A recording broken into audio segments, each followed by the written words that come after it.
Welcome everybody to this session, and first of all let me welcome you to the Science Pavilion, which is hosted by the IMO, by the Met Office in the UK and the IPCC, and it's a great pleasure to be here at what is sort of the official launch, as it were, of the Science Advisor's letter, and I'll say a word about that in just a moment.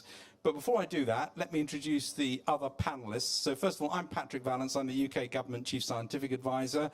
I have with me here Paulo Artacho from Brazil, who's a member of the IPCC, Mona Nima, who's the Chief Scientific Advisor for Canada, and Eric Lander, who is Chief Scientific Advisor and Minister in the US. The genesis of the letter, the open letter that was signed by over 40 different science advisors from around the world, some of whom are either joined or joining us now from various countries, was that we thought it was important to recognize very fully the role that science has played in outlining the change to the climate and the man-made nature of that, and to follow that on now with the sort of so what of what do we need to do about this. So the letter says, first, 1.5 is what we need to stick to, and leaders must recognise that. And that requires very steep reductions in emissions. It requires more than just a pledge. It requires clear plans, detailed, evidence-based, science-informed plans. It requires rapid deployment of technology that we already have, things that you can see and feel because we need to get them in fast. It requires focus on natural solutions, including land management solutions. It also requires investment in new technologies and new solutions. So yes, we need to scale up, deploy the things that we already have, but we must keep investing in R&D for the future, the things that will help us longer term, things that will come along later. Don't rely on those to get you to net zero by 2050, but keep investing in them. And that, of course, covers areas from the capture, storage, and utilization of energy. It covers industry, it covers construction materials, housing, heating and cooling, transport, and many other areas in which each of those areas innovation is required. And the other thing that the letter said was, don't focus on mitigation alone. Adaptation is absolutely key. And if you don't get the innovation right for adaptation, then you will be struggling and on the back foot the whole time in terms of trying to deal with everything else. And the three asks that we had of leaders were, number one, 1.5 has to stay the objective. Number two, we need to make sure that there are formal mechanisms for increased international collaboration for science and innovation.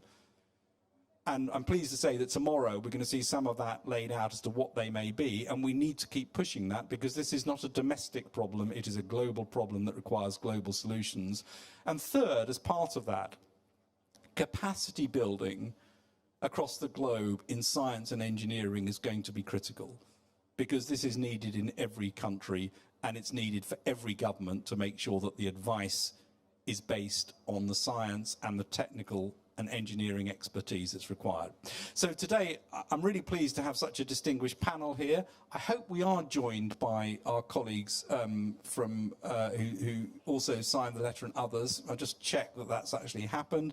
And I know that some of them may want to come in terms of questions as well. I know Xavier from the Seychelles is keen to come in, so we'll bring him in at the right time. But let me pass over to the panel, and I'll start off with Paulo.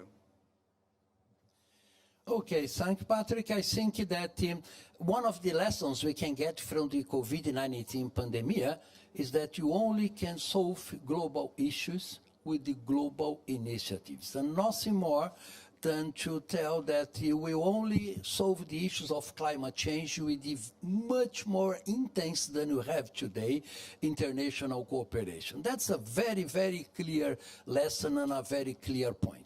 But in addition to that, there are issues that requires not just global, but also initiatives. Like, for instance, the two main decisions from the COP26 we got so far. The first, zero deforestation by 2030, and second, a reduction in 30% in methane emissions. Both are extremely important. And the curious thing is that they are easy to do. And in the case of methane, I talked with a lot of cattle people industry in Brazil here. They mentioned, yeah, we can reduce it 30% very easily with the productive gain. So they will save money reducing 30% of methane emission with very simple techniques that actually were available but not widely used. So this is a kind of example, you know, that we can reduce emissions, we can get 1.5 degrees. 1.5 maybe is a bit optimistic, but certainly 2 degrees is a reachable target, and we have to do it through international cooperation. And not just in the more explicit areas like, you know, physics, chemistry, and disciplinary science, but also we needed to to get better governance of the global change issue. You know, we have major issues on how the world can cooperate better, not just in science, but also on the implementation of measures that are necessary. So we needed to better understand the new governance system to really achieve 1.5 or 2 degrees. So I think we can do it, and we can do it all together, sitting over the same table, discussing specific issues that are particular for individual countries, but with a global perspective in mind. Thanks for the attention. Thank you. Thank you, Paolo. I'm going to hand over to Mona now for a few opening remarks. Thank you very much, Patrick, and thanks to you and your team for putting science center, you know, front and center in this COP26, and for initiating actually the global discussion that led to us all signing that important statement. I mean, it's funny that we have to restate the importance of science and innovation for solving climate change, but somehow it gets lost that actually science is so important. Science alerted us to the problem by measuring certain things. Science helps us understand the cause of the problem, and science and innovation are going to help us solve the problem. So there's just like no mystery there. It has to be along, you know, the entire journey. I think there have been a lot of lessons learned from the pandemic in the past 20 months. And I think, like you said, Paulo, if the pandemic is going to pale in terms of solving the issue of climate change, in terms of magnitude, and also in terms of, you know, persistence. And time-wise, it's going to go beyond 2 years. It's sort of only the starter. So I just perhaps would like to underscore 3 areas that are of particular, you know, importance in the letter. One, as Patrick said, is the scale up and the deployment very rapidly of low emission energy generation systems, and at the same time weaning us off the fossil fuel energy systems.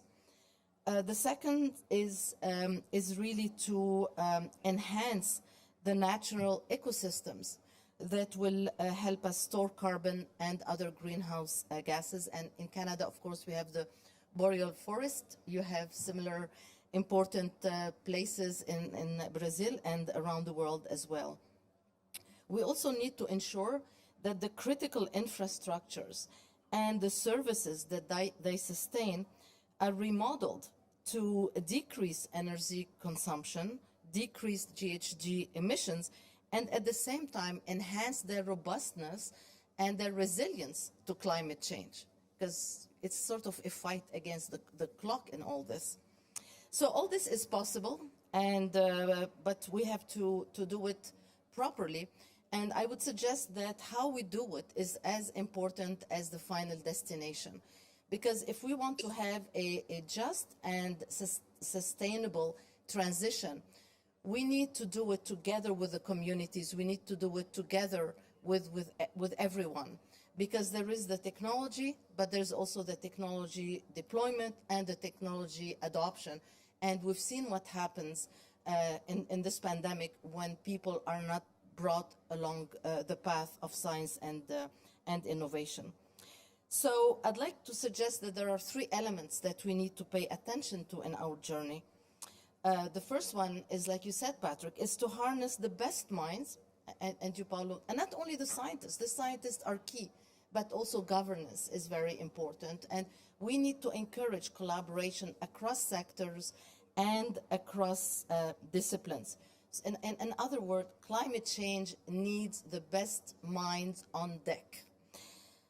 The second element is social acceptability. And this is, again, key to successful transition.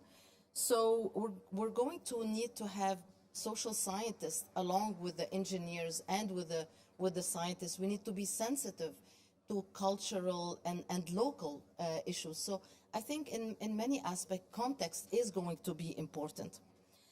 And last but not least, climate accountability frameworks are extremely important, and governments need to put them in place with clear targets and regular reporting, because public trust is going to be key and transparency is going to be critical.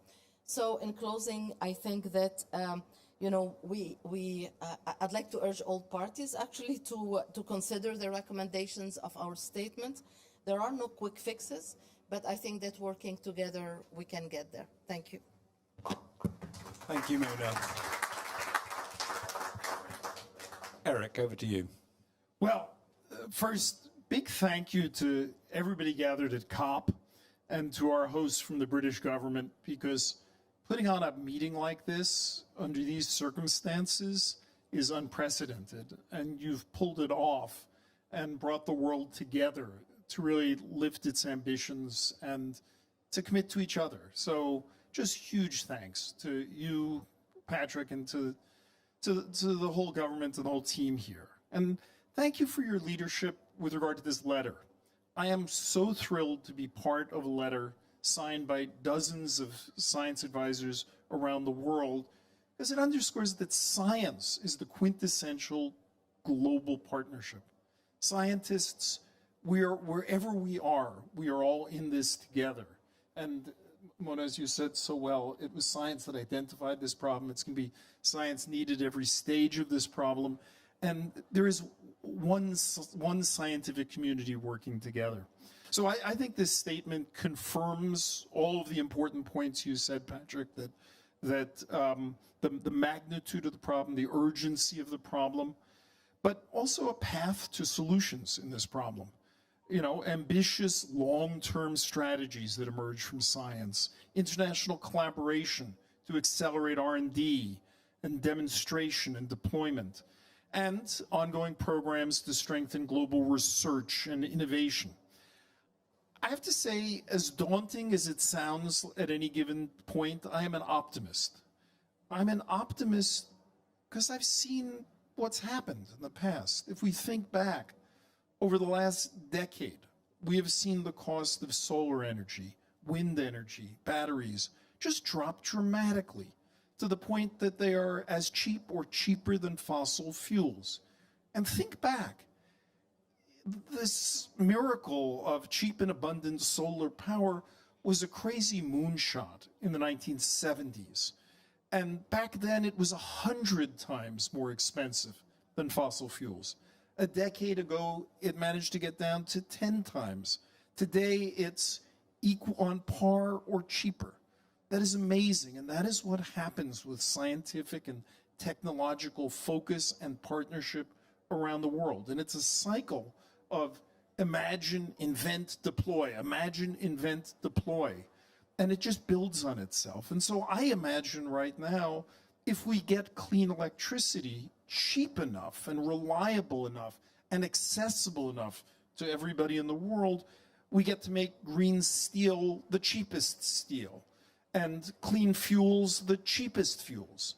And I think this is essential if we hope these solutions to be used widely by everyone, not just world's biggest polluters like my own country counts in that category, but also for emerging economies here.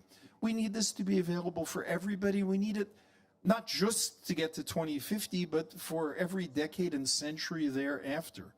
And so we as scientists and technologists, and our job is to make sure there's a whole menu of options that the world can choose from. I'm not choosing one solution over another solution. We need the whole menu of solutions because different countries will make different choices and will need to make different choices.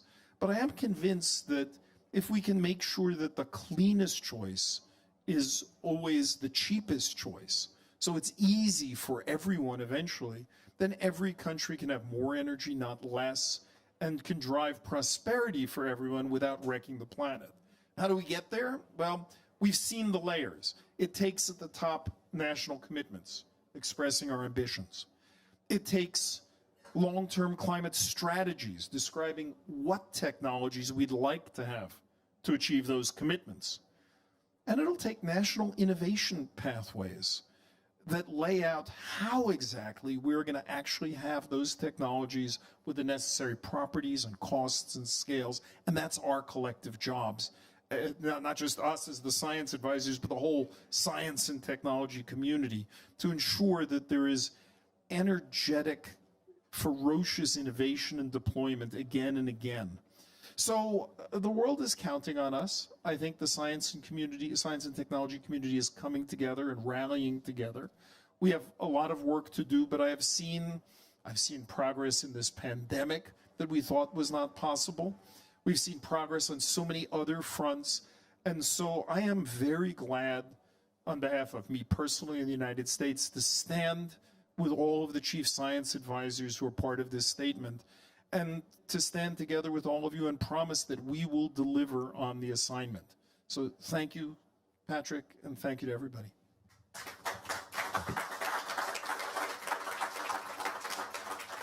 Thanks very much. And I think your last point there, Eric, that if you think about the pandemic, two big things were needed. Science and technology to come up with the solutions and people coming together to make it all work. And I think those are exactly the same two ingredients that are required for climate. So we're going to open this up to questions, and I think I'd like to make sure that we don't end up with everyone trying to answer every question. So I'm going to try and direct them towards the right person on the panel. Xavier also is here to come in on some of these. Let me start by just asking you a question which picks up on the point about imagine, invent, deploy.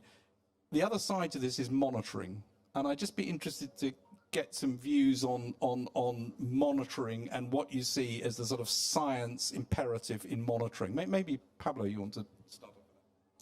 Yeah, in terms of monitoring, of course, monitoring of tropical forest is absolutely critical, We are observing that the Amazon forest is starting to become a source of global carbon. And that, of course, you have to worry a lot about that because Amazonia stores about 120 billion tons of carbon. So it's a huge amount of carbon that if it starts to go up into the atmosphere, will make our life much more difficult than it already have. So for instance, monitoring of tropical ecosystem is absolutely critical, but right now we have the right tools in terms of satellite, in terms of ground-based measurements, but you have to keep an eye on how the Earth is responding to the changes we are doing to the planet. Thanks, Paolo. Having said I'm not going to get everyone to answer everything, I'm going to ask you a question that, and I hope people pick up on the monitoring things we go through, but I just want to ask you a question, each of you to answer briefly. If there were one message you wanted to give to global leaders from Science and Innovation Day, what would that be? Eric, I'll start with you.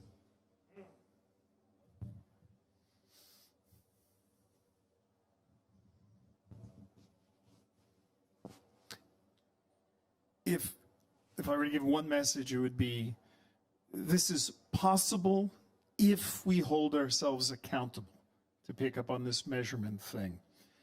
We can do this, but only if we look squarely in the mirror every day and monitor how we're making progress. Not at each COP, not occasionally, but if we stay on this every day with the right tools, this is one of the greatest challenges that has faced humanity, but we are up to it. I think we need to spend as much time agreeing on monitoring as we spend time agreeing on targets. Because, things can go wrong and often do go wrong in implementation. So I think that we need to monitor carefully, but we need to know what we're monitoring and whether they make sense, whether they are indicators of what we think they are. Yeah, and quickly, for instance, just get one example, how the tropical countries will implement local policies to control deforestation, So you can have a beautiful target, like you mentioned, it's absolutely necessary, but how that target will be achievable, which legal instruments for each individual countries will be implemented. So we can have beautiful targets for anything that we decide on this COP26, but without the right tools in legal terms, and monitoring the following up of all these tools is absolutely critical for humanity. And we don't have the tools to do that yet. Which comes back to sort of pledges without plans are not going to get us there. It has to be built into plans. So let's open this up to the floor now, and we can also open it up to our colleagues who are joining us remotely. But please, let's have questions. Stephen, and then one at the front here. So I'm Stephen Belcher. I'm the Chief Scientist at the UK Met Office, so as co-hosts, very welcome to the pavilion. Your discussion has focused, I think, largely on mitigation, which in some ways is the easy problem because we know exactly the target we need to get for. It's hard to achieve, as you've amply described. The adaptation side is going to also change our lives in every possible way, but it will be very different in different parts of the world. And I wonder if you have thoughts on what structures we need or what we need to put into place internationally to address that challenge. Okay, I'm going to ask Mona to take this one, and then Xavier, I will bring you in if we can make that work, because as somebody on an island nation, you will have some strong views on what should happen here. Mona. Well, I hope that we're not going to have to come up with 350 or whatever number of countries there are now. I think there are contexts, right? There are groups that are similar, whether it's small islands, whether North America, whether Europe, etc. So, and I think that actually adaptation is critically important. When we talk about infrastructure renewal, I think that's something that is hugely important for the economy, but also to adapt to the changing climate as well. So, the two can go hand in hand. One can be a shorter term, and the other one a longer term plan. Xavier, do you want to come in on this, if we can make this work? Thank you, sir. Thank you. From a small island developing state like Seychelles, I think the point I would like to bring forth is it's a global effort. It's a global effort. It can be small island state. It can be continents like Africa, which we are dragging behind in many ways. I think fundamentally to achieve the target is a global effort. So global cooperation is very important. But for cooperation to be effective, there is a need to close the disparity in system. For example, most of our small island states and even in Africa, we have very weak innovation system. We have our science, technology, and innovation institution are not strong.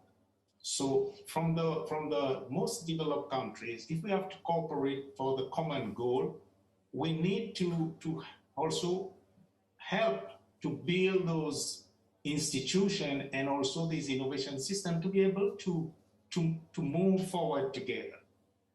There's so many disparities across the globe, But the common, all have the common objective, what is stated in the statement, to contribute through science and innovation to bring down the global, by the end of the century to 1.5 degrees Celsius. So it's a collective effort from every corner of the world. That's my take. Thank you.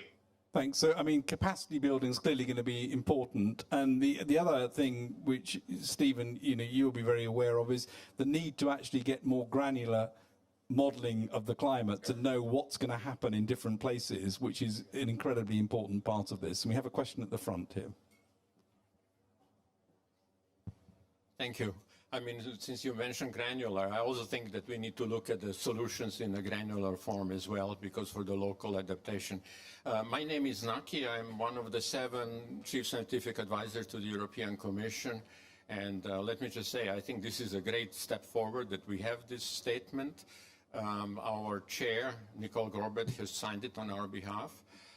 So I think that all of the 3, I don't want to take too much time, but all of the 3 points are really pertinent, that we need strategies, long-term, but I would argue also short-term strategies, that we need adaptation and mitigation at the same time, and boosting up science, research, and technology. So the point I'm trying to make is that there appears to be quite a strong agreement of what needs to be done. The question is, how do we go to the panel? How do we go to the practical? How do we, what should be done? And I think many of you use the words pathways or roadmaps or plans. I think this is what we need. We need them from regional to global, not just global, because action needs to be regional, and that's where the diversity is. And I think also, hopefully, the source of resilience if some of the things on the pathway fail. And then the last thing I wanted to say is that I think that the statement correctly says, and some of you have mentioned that, to put the people in the center. I think this is the key. We somehow have to achieve that people choose climate neutrality and sustainable behaviors as behaviors of choice.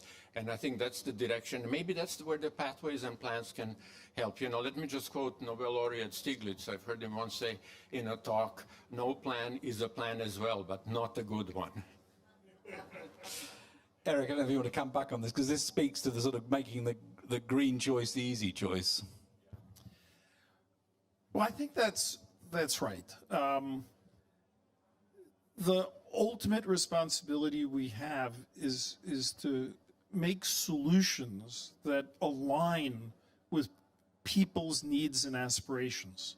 People have many needs and many aspirations right now around the world. And we have to come up with solutions that ultimately, I appreciate along the way, there are many complicated things, but ultimately do not deny people things, but expand the opportunities. And that makes the problem harder for us as scientists and technologists to make it, in the end, an empowering choice. When I think, well, in any case, it's clear, and I think we have to work together on those pathways. Some of us have talked about how do we best come together, because with regard to these solutions, I think we talk a lot about mitigation solutions. I'm struck that maybe for the adaptation solutions, we don't have as crisp a taxonomy of what needs to be solved and how to solve it. I think we're in a pretty good shape on the energy transition solutions. I think in each of these, we need taxonomies of what must get solved, and they must address everybody's needs around this planet, and we can do it. When you think United States, I mean, the United States is not one place. It's Puerto Rico and it's Alaska, and it's places that have wildfires, and places like Florida that have invasion of ocean. And so just for us, we have affinity with experiences all over the world and should be thinking about those. So I am very much up for us working together in a very disciplined way so that these things serve a whole world. Great. We have a question at the front here, and then over there, Lucy. Thank you. My name is Ed Malaga. I'm a recently elected congressman in Peru, but I am a neuroscientist by training, about 30 years in the business. I appreciate very much your contributions, Mr. Eric. And I think that in terms of sending a message out to our leaders, we probably need more than one message. We probably don't need 300 messages, but at least 2 differentiated messages, one for a developed world and one for a developing world. The developed world is used to base their policies on science, on evidence, even if the presidents at a certain moment might not like it, but in the developing world, it's really hard to struggle with science communication. There's no awareness about the importance of science in order to base policies upon them. So I think the message has to be differentiated, and we have to place an emphasis before talking about mitigation and adaptation, which is the reality of the developed world. We should be also talking about continents like Africa and Latin America in terms of making scientific knowledge widespread and making the political community aware that that is really the source of the information they're going to need to base their new policies. Yeah, I think great point. And I think it speaks to that third aim of the letter, which is capacity building in countries. And some of that capacity building is around making sure you've got the ability to give science, engineering, technical advice into government. Paolo, do you want to respond to that at all? Yeah, I totally agree. The situation for the developing countries is very much different, you know. So we need a really, really big global effort, you know, into bringing up, you know, developing country science, you know, because first, we have a lot to contribute.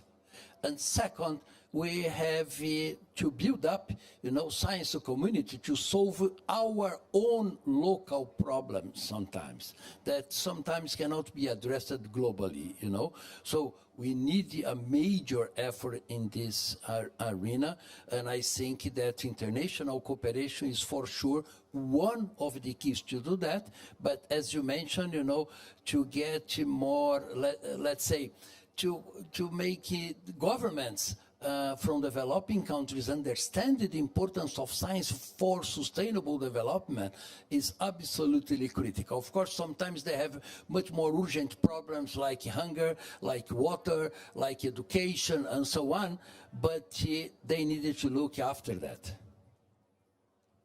I think the other thing we recognise is I'm not sure it's always that easy in any country to get the science advice through. So it's a challenge everywhere that needs to be. Yeah. Lucy. Thanks very much. Lucy Chappell, Chief Scientific Advisor to the Department of Health and Social Care in the UK. So from a science and technology perspective, this kind of builds on the last question. How would you hardwire equity into the solutions that we're discussing? Mona, do you want to take that? Well, I think that, we need to look at diversity, inclusion, and equity. I think that, like I said, we need all the minds, and we need to, to entrench as a fundamental elements that equity and diversity need to be everywhere in the plan, whether it's in its development, whereas it's in its adoption, who is going to be doing it. So I think that this is just like absolutely fundamental. And this is where, just to go back to communication and science literacy, it's just like really important, because trust me, we struggle. First of all, congratulations. I love seeing scientists, in politics. At least somebody understands something. Yeah, but I think the equity, and again, it's not something that can wait, because it's just like as important as all the rest. It's fundamental, to having a solution. So it needs to be entrenched there, and we need to help each other. Some places do it better than others.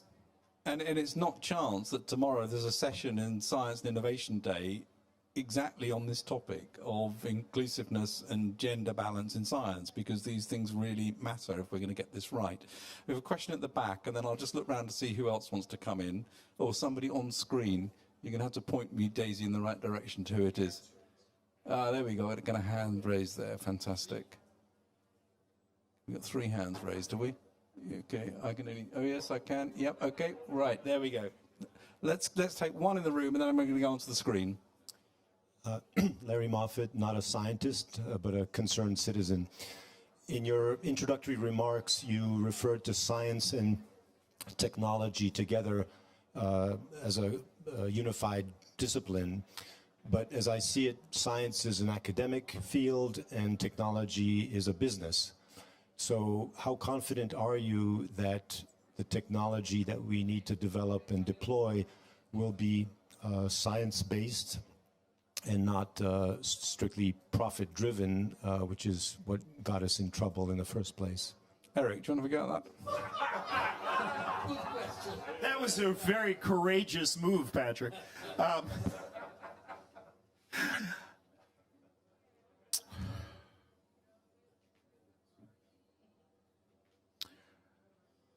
Look, I'll try to help Eric by saying that in the old days, engineering schools used to be called applied sciences.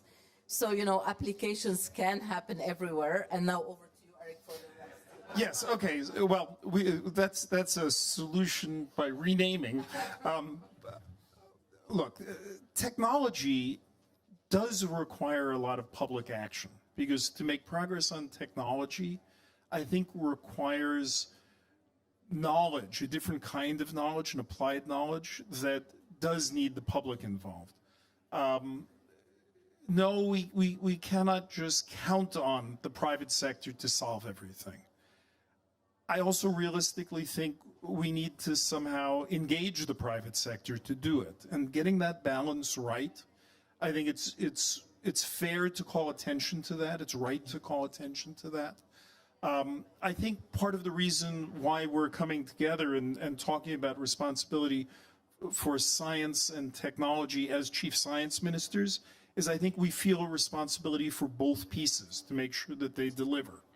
I'm not going to say it's easy, but I'm going to say we cannot say that is not part of our concern to make sure that that actually delivers. And so the same way we were talking about, we have to look at every piece of this and be responsible for every piece of it. When we're talking about having everybody at the table, we have to have people at the table who are suspicious about motives. As uncomfortable as it is, it's important to have people expressing suspicion about motives, because it'll force us to live to a higher standard.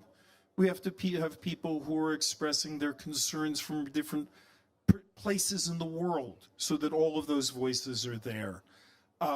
You might say, I think maybe science would have said 25 years ago, oh, it makes the problem harder to have those voices. I think it's clear today, it makes the problem so much better when we have all of those voices, because science is about seeing things, and technology is about seeing things from multiple points of view, because nobody has a monopoly on the perspective that will really provide the breakthrough or the insight. And so at its best, science and technology are a forum that are open to all perspectives, all criticisms, and that is how science gets better. So I'm going to make the answer be that we have to take that and keep that in mind throughout. There's no one magic answer, but it is being open to that challenge. What is science but a challenge and then refinement? And so we have to live to that. Just one other quick thing, and then we're going to bring the others in. I'm not sure I accept the complete distinction you make, and the example I'm going to give is actually in the pandemic.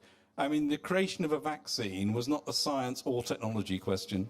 It was a science and technology question, and there was challenge at both sides to make that happen, and the need to actually bring in people with the expertise to do it. So just because I've discovered a vaccine in my lab doesn't mean that's a vaccine that's going to get out across the world. And we have to harness both the technology, the ability to scale, and indeed to keep challenging with the science, which is where the monitoring also comes in, to make sure we get to the right answers. So I just make sure, I wouldn't want to make the distinction as quite as sort of clear as you made it between the two. But James, do you want to bring in people on the screen? Yes, perhaps a question from Norbert Honkonu. I have just a contribution, not a question.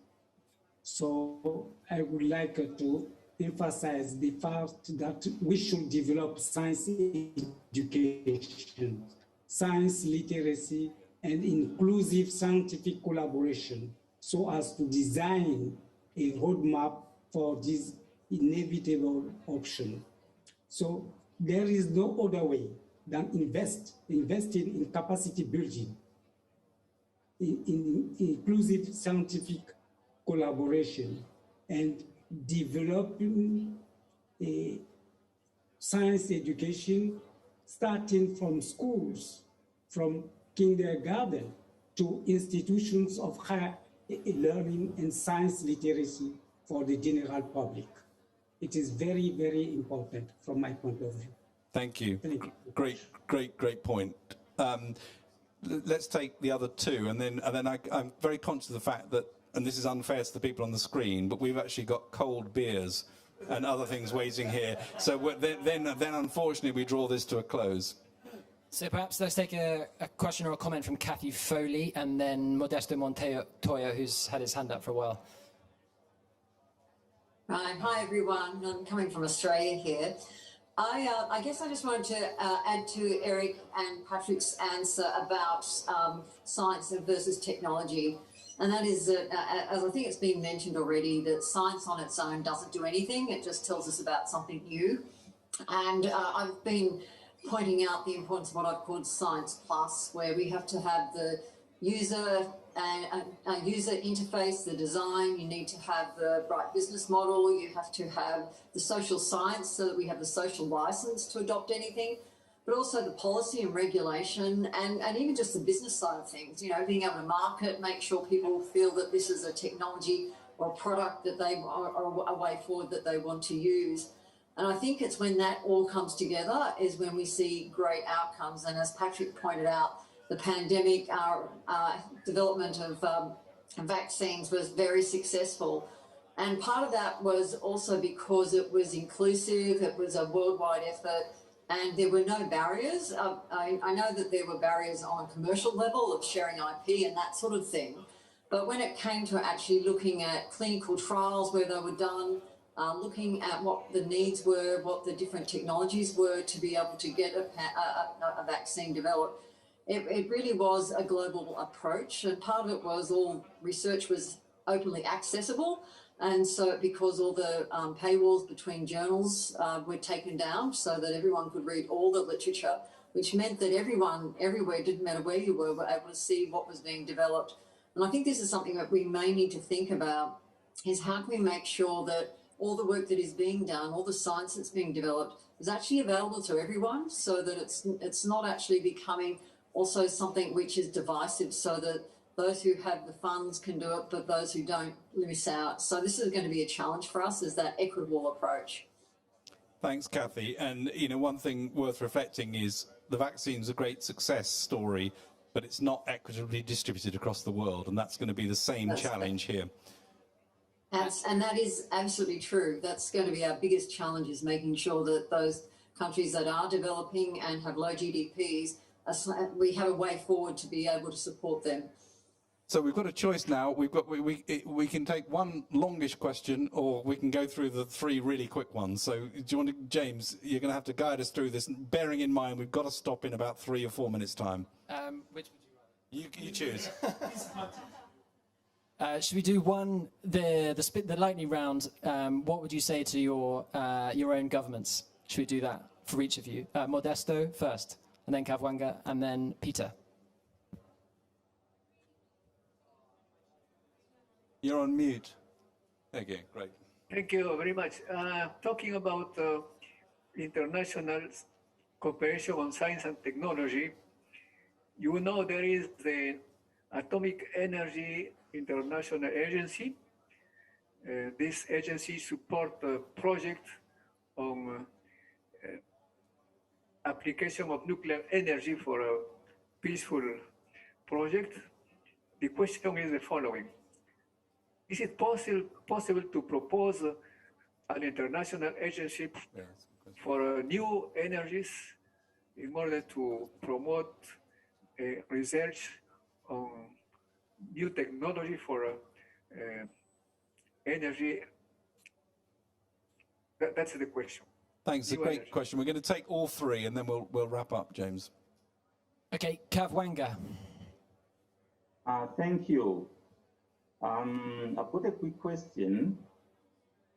First of all, I want to agree that from the previous speakers that the developing countries and the developed countries are at very different technological and innovation levels. And of course, the developing countries will need a lot of capacity building. But in the meantime, what do you think, in your opinion, is the most significant role that developing countries in the current state, have in as far as the issue of climate change is concerned? Thank you. Thanks. Well, we'll take the last one, and then I'll ask each of the panelists to give brief comments on these. And then lastly, Peter. Well, thank you. First, the International Science Council is happy to join the Chief Science Advisors with this initiative. I want to pick up on Mona's second point, social science. I think we tend to leave it as an afterthought. There are a large series of important social science questions that need addressing now with a roadmap. The issues of risk perception, particularly by policymakers, or risk responding might be a better way of putting it. The issues of getting behavioural change in populations, the issues of all the choices and trade-offs that people need to understand. For example, if we're to address food security, then we will need more use of genetic quantification technologies and so forth. And so I suggest that we just need a stronger thrust in the climate change agenda to social science, human behaviour, attitudes, and so forth. Thanks, Peter. That's a great series of questions and comments. Thank you, everybody. And thank you, because for some of you, it's either rather late at night or first thing in the morning. But let's quickly go around and get any final comments and responses to that from our three panelists. Mona, do you want to kick off? Well, I mean, there's just so much to do, right? So I think that we need to, for sure, have short-term and long-term plans. And then when it comes to science, I think that we need to use existing science to inform the choices, because we don't want to move the problem from one place to the other, but then also identify the gaps where we need new science. So, for example, we saw it in the pandemic.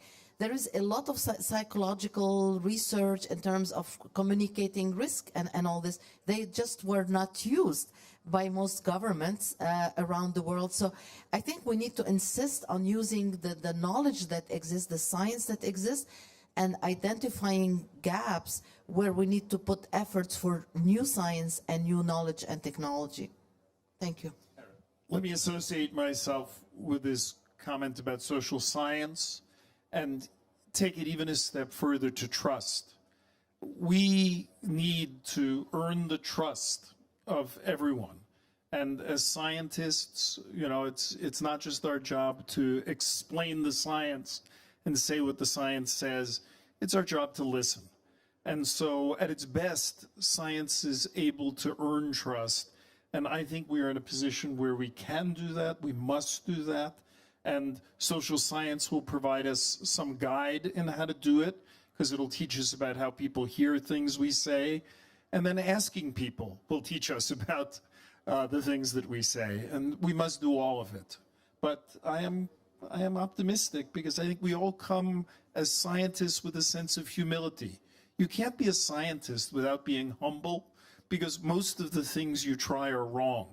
But that's what makes science great, is because you're willing to try, admit it's wrong, and make it better. Our strength is that as a community, we learn from each other what doesn't work and then what works. And that community includes people who not just who have science degrees and technology jobs, but everybody has something to contribute to that. Yes, one last message is that, personal crises and these global crises are good for us to rethink on which direction we are going to, And one of the issues that we could profit from this climate emergency is in the solution for the climate emergency, we enter in the equation the reducing inequalities in our world for both individual countries, like Brazil, like every other country, but also in between countries. If you can do that, that is the very best way to build up a more resilient world. Thank you very much. And I think the question that was asked also, which I thought was a really interesting one to reflect on, and some of you have picked up on it, is this question of, so what is it that developing countries that don't have the capacity now can both do and contribute, and how can we tap into that? I think is a very important question for us to think about. So look, it only leaves me to thank the three panelists for, I think, a great session, and all of those science advisors who've joined us from around the world for their input to the letter and for their contributions tonight. So please join me in thanking everybody.